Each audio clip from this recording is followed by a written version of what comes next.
এই যে দেখেন যে পাথরের মানে পাথর দিয়ে আর কি চাষ করে তারা। এইখানে কিন্তু মাটি নাই, সবই পাথর। এখানে যে কোনো জিনিস লাগাবে। অনেক বড় একটা পাহাড়ের ঢাল আর কি, এটা দেখেন অনেক বড় পাহাড় এটা, ঠিক আছে? এই পাহাড়ের ডালে দেখতে পাচ্ছেন কি অবস্থা। এই যে আমরা এই উপর থেকে এখন আবার নিচে নামতেছি, তো এগুলো সবই পাথর, ঠিক আছে? আমি মাঝে মাঝে এই ভিডিওতে বলি যে ইতালিয়ানরা এরা হইলো চাষ করাটারে খুবই পছন্দ করে, ঠিক আছে? তারা মানে ফসল অনেক ভালোবাসে, যাতে ফসল কিভাবে ফলানো যায়, ঠিক আছে? তার এই কারণেই তাদের বরকত বেশি, ঠিক আছে? আমরা বাঙালিরা তো অনেক সময় কৃষিকে ইজ্জত করি না, সম্মান দেই না।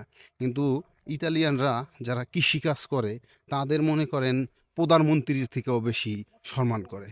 যারা এই আর কি ওই চাষ করে, চাষি যাদের বলে, ঠিক আছে?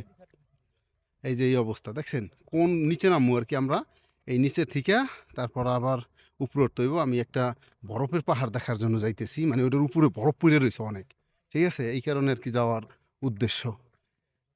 আমি একটা খরগোশ ধাওয়ায় অরণ হয়ে গেছি, তো ওই জন্য কথা হইতে কষ্ট হইতেছে।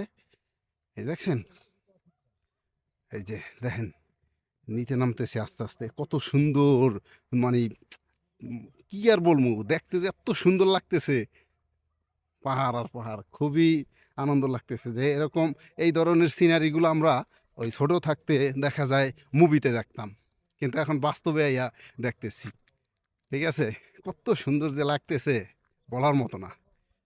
যাই হোক, আমি তো মানে বাস্তবে দেখে আর কি বিশ্বাসী, আপনারা টেলিফোনে দেখে বিশ্বাসী। হয়তো আমি লাইভে মানে আমি আমার ফেস দেখাই তাইলে বুঝতে পারবেন, ঠিক আছে? এই যে কি অবস্থা আমি দেখাইতেছি, দাঁড়ান।